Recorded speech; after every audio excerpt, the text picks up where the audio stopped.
Welcome back everybody, my name is Tucker, and today's video is another episode of NBA Trade Machine, with this one focusing on Robert Covington of the Minnesota Timberwolves. Now, as many of you know, the Timberwolves got off to a pretty good start this year, but have kind of fallen off lately, and could reportedly be looking to sell off some pieces of their team for future assets, including Covington. So today we're going to be going over some of y'all's suggestions that you sent to me over on Twitter, as well as some of my own trades for Robert Covington. First up is a trade that I came up with, in which the Timberwolves receive Romeo Langford, Semi Ojeleye, Carson Edwards, Javonte Green, and a 2020 first-round pick from the Bucks in exchange for Robert Covington. So just to simplify things, you can pretty much ignore Green on this trade, and Ojeleye to a certain extent as well, because this is basically Edwards plus Langford plus a pick in exchange for Covington. First, for the Celtics, they can never really have too many good two-way wings. Covington, as many of you know, is going to be a really good shooter, a really good defender, and that's why he's such a good fit on so many teams throughout the league. And even though the Celtics do already have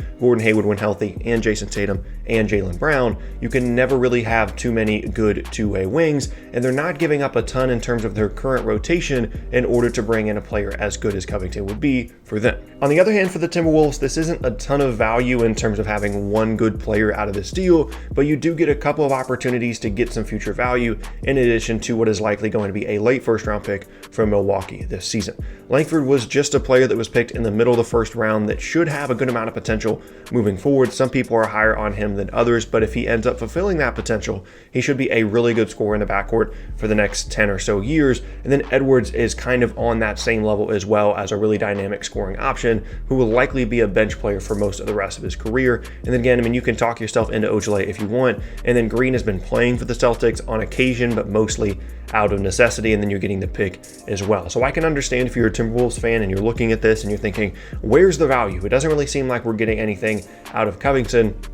Well, again, this is just multiple opportunities to get a player down the road that could be good, in addition to the pick that maybe they could flip elsewhere. But this is definitely on the lower end of the value spectrum for me in exchange for Covington. But again, I like to kind of, as I've mentioned in past videos, I like to have a couple of different options from not a ton of value to a lot of value, because people value players a lot differently depending on the team. Now, Joshua has a 3-team deal in which the Timberwolves get D'Angelo Russell and Alonzo Trier. The Warriors get Robert Covington, Josh Okogie, and Marcus Morris, and the Knicks get Jordan Poole, Jeff Teague, and a first-round pick from Minnesota in 2022.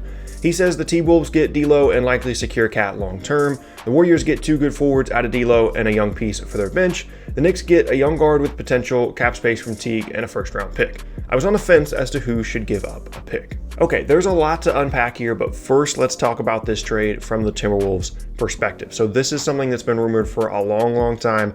Ever since free agency, it looked like the Timberwolves were going to try and move Andrew Wiggins to be able to sign D'Angelo Russell. That wasn't able to happen. He ended up going to Golden State anyway, and this Covington for Russell swap has been rumored ever since. But this is obviously a much more complicated version of it. The Timberwolves would be getting Russell as well as Trier, which is an interesting little wrinkle, the fact that there's 3 teams involved in this, and they would be giving up Covington and Okogie and Teague's big expiring and a first-round pick. And that's probably my first issue here in terms of he's talking about which team should be giving up a pick.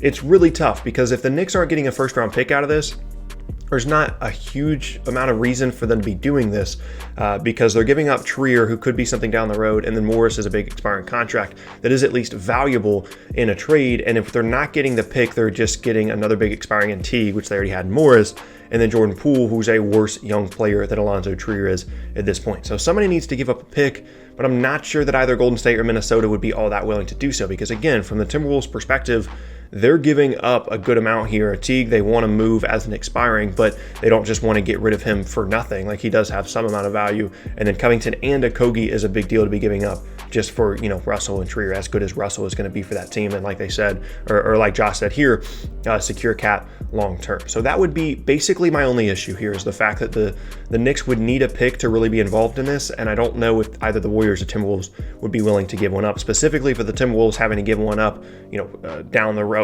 a couple years here in 2022. But Having said that, Russell would be a really good fit for Minnesota for the Warriors. Getting 2 forwards, as he said, out of D'Angelo Russell would be huge for them. Both of them will be under contract for the next few seasons as well, while they attempt to kind of bring this team back from injuries, as well as have this pick this year, which I've talked about in a previous video. And then Morris, who again could help them this year, but is basically just there as an expiring contract. And then again, for the Knicks, the pick is the big value here. But I don't want to like oversell Trier and Marcus Morris's value. It's just there doesn't really seem to be like if you take away that pick, there doesn't really seem to be a point for them to be in this deal. But regardless, it's very difficult to come up with a good 3-team trade, and in my opinion, this is actually pretty solid. Again, there's some iffy stuff about the pick, but in general, I think each team is getting something out of this deal that they will want, specifically the Warriors and the Timberwolves with this D-Love swap that we've talked about with Covington for a while.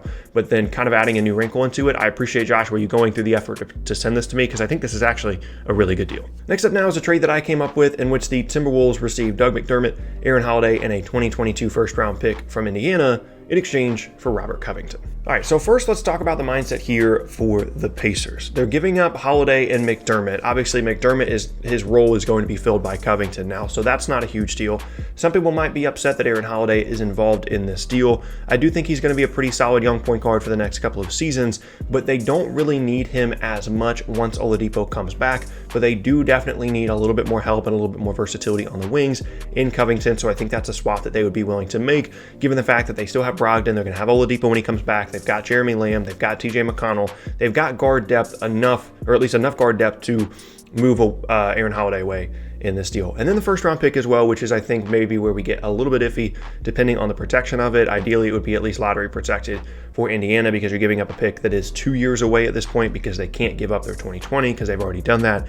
So that would kind of be the mindset here for Indiana. We're giving up value, certainly, because you have to get a player of Robert Covington's caliber, but they're filling a hole within their roster that they need to while not giving up too much this year, because I think this is going to be a dangerous Indiana team once Victor Oladipo comes back. For the Timberwolves, this is definitely more value than the first trade with the Celtics that I brought up. We're kind of scaling up in value here. You get McDermott, who's under contract for the next 2 seasons, will be a good shooter. Aaron Holiday, who's not the caliber of point guard that they would hope to get, that they're searching for in terms of like a long-term piece, but he's still going to be a good young player, in my opinion, over the next couple of years. He's going to develop into one. Is playing pretty well this year as well, and then you get the first round pick in addition to that. So this is pretty solid value for Covington, maybe not like the top end of value that you could potentially get for him, but I think this is a pretty fair deal for both sides. Next up now, Jack says that the Raptors would receive Gorgui Dieng and Robert Covington in exchange for Serge Ibaka and a lottery protected 2021 first round pick. Okay, so there's a couple of layers to this, and Jack is essentially saying that he thinks that the Raptors are going to be buyers at the trade deadline this year because they're better than, honestly, they probably thought that they would be once they get healthy. They look to be one of the best teams in the Eastern Conference, could potentially make the conference finals again this year, and Covington would help them do that. They're flipping the expiring contract of Serge Ibaka, who's been, good for them and was good for them during the championship run last year, but Covington, and to a certain extent Dieng, would be certainly more helpful at this point of where their team is. And then they're also using that expiring contract to help the Timberwolves out in terms of the salary dump of Gorgui Dieng. Because when you first look at it, it's like, okay, the Timberwolves don't really care about Ibaka, it's just a big expiring, and then you get the pick in exchange for Covington. That doesn't seem like enough, but when you're also accounting for the salary cap relief of dumping Gorgui Dieng's contract, it starts to make a little bit more sense for Minnesota. Again, not a ton of value, but when you're talking about, this kind of situation that the Timberwolves are in, this is actually a pretty good deal. Not at the high end of value, but a pretty good deal for Covington when you're getting the salary relief and you're getting the pick. You're not getting any kind of young player out of this, but it would make sense for them as well as it would make sense for Toronto, depending on a couple of different circumstances. My only thing is I'm not sure that this is a move that Toronto would be all that willing to make, just because they're good this year, but I don't know that they're like championship level good, and it might not make a ton of sense to consolidate some of their assets in this way. I do think they're probably going to move some of their big expiring contracts because they have a ton of them. When you're talking about trading away a first round pick, even lottery protected 2 years from now, I'm not sure that that's something that they would do, but regardless, I think this trade makes sense for both sides. Next up now is a trade that I came up with in which the Timberwolves received Spencer Dinwiddie and Rodion Kurucs in exchange for Robert Covington. Okay, so this is kind of a weird one because this isn't a trade that I want the Nets to make right now, or really in general. Like, I still like Spencer Dinwiddie, but here's kind of the mindset if you wanted to make a case for this trade. So the Nets are in an interesting situation because they have one borderline all-star caliber guard and a surefire all-star caliber guard, both injured right now in Kyrie Irving and Karis LeVert. And then they've also got a player that's playing an all-star caliber level in the absence of those two players in Spencer Dinwiddie. And they've got Kevin Durant coming back next year. So in terms of scoring and perimeter playmaking, they definitely have a surplus of that. When you look at their lineups every night, they definitely do need a more defensive-minded two-way wing like Robert Covington. The problem is they don't know when Kyrie and LeVert are going to come back, so when you're moving Spencer Dinwiddie, you're basically just cutting down your chances at scoring every night until those two guys and then KD next year come back. However, this would be a good trade for them in terms of filling holes for next year's roster. And I'm going to be coming out with a video talking about this within the next couple of days. But essentially, there's no reason for the Nets not to be planning for next season's team once KD comes back in terms of trades right now, simply because they're not going to be a championship level or even a conference finals level team this year, even once Kyrie and LeVert come back. So why wouldn't you plan ahead and make a move like this once those two guys come back? If they come back before the trade deadline, trade Dinwiddie and Kurucs. Maybe you could ask the Timberwolves for like a second round pick or something to incentivize this a little bit more. But you're getting Covington, who's going to be an awesome fit with this team next year. Then next year you're rolling out a lineup of Kyrie, LeVert, Covington, KD, and then Jared Allen as well, assuming he gets re-signed. And all of a sudden, that lineup looks a lot better than, insert wing here plus, Dinwiddie coming off the bench. So this trade makes a lot of sense for the Nets. And then for the Timberwolves, Dinwiddie is going to be a really good scoring guard for them. Maybe not like the top tier point guard again that they're hoping to get to pair with Karl Anthony Towns, but still a really good player who's under contract for the next couple of seasons. And then Kurucs could turn into a good wing down the road as well. He was good last year. He just hasn't really played at all this year so far. So I think this is a trade that requires some context to explain, but once you do, makes a lot of sense for both teams. And there you have it. That is going to be the end of today's video, and I thank you all very much for watching. Once again, my name is Tucker. If you missed any of my previous videos, then be sure to check out the boxes on screen. Thanks again, and I'll see you all next time.